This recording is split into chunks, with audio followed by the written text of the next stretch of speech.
Yang lemah tuh nggak akan punya tempat dan nggak punya kesempatan lagi, ketika pintunya sudah ditutup.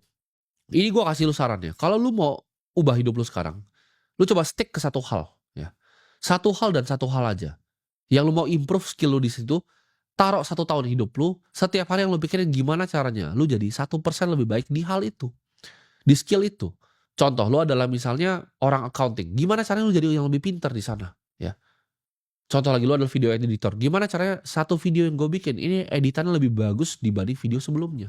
Simple aja, improvement, improvement, improvement. Kenapa? Karena lu butuh separasi diri lu dengan yang lain dalam waktu 5 tahun ini. Kalau nggak berhasil lu separasi, lu nggak akan jadi bedanya dengan all the masses yang lain.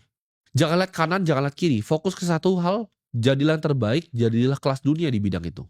2025 sampai 2027 ini akan jadi 2 tahun paling penting, percaya gue, ini akan jadi 2 tahun paling penting di hidup lu. Semakin banyak stres yang lu bisa terima, semakin sukses juga lu akan jadi suatu orang. Gua terbiasa kerja itu dalam pressure karena dari awal gua, ya dari gua zaman jualan pomade, jualan sedotan, sudah banyak sekali ya pressure yang datang ke hidup gua. Sudah terbiasa. Nah, lu mau jadi orang yang sukses, lu harus terbiasa dengan pressure yang datang di hidup lu. Lu nggak bisa biarin ibaratnya.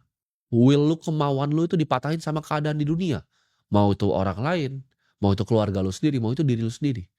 Semangat lu itu nggak boleh patah jadi seorang manusia. Gue itu nggak pernah nyerah ya, di apapun yang gue kerjain, gue nggak pernah quit. Zaman dulu gue jualan tuh sulit, ditolakin sama orang, gue nggak pernah nyerah, ya. Ketika gue berinvestasi mulai sulit dunianya, gue tidak pernah nyerah. Ketika gue berinvestasi dikerjain sama bandar, dirugikan sama orang, gue tidak pernah menyerah, ya. Ketika gue di-framing sama orang, gue tidak pernah nyerah, ya. Dan gue tidak akan pernah nyerah. Kenapa? Karena itu diri gue, ya itu jati diri gue.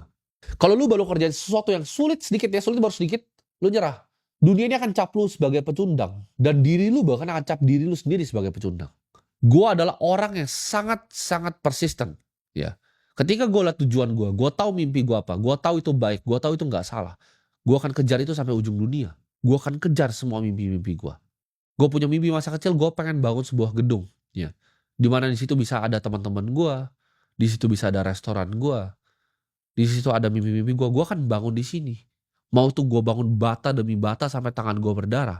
Mau ada 1.000 orang lemparin gue tombak waktu gue bangun gedung itu. Suatu saat akan gue bangun gitu loh. Gue adalah orang yang gue selalu bilang, mulut gue itu bisa dipegang gitu. Dan gue gak takut siapapun. Karena yang gue punya satu, yang gue punya kepercayaan akan diri gue sendiri, dan gue yakin tujuan gue baik gitu. Dan gue yakin yang di atas juga tahu tujuan gue tuh baik. Kenapa gue masih lakukan ini semua? Ya banyak teman-teman gue yang bilang, "Oke, lu punya cukup, lu harus bisa nyantai, bisa take your time off, ya kan. Gak usah fokus lah edukasiin orang-orang di sini. Toh banyak yang bilang, sulit juga edukasi di negara seperti ini. Tapi nggak masalah buat gue, karena poinnya bukan itu. Gue bikin ini semua karena gue ada janji yang gue bikin ke Tuhan waktu gue dulu ya. Di saat gue bilang, ya ketika gue bebas dari jeratan rantainya, gue akan bebasin semua kalian dari jeratan rantainya.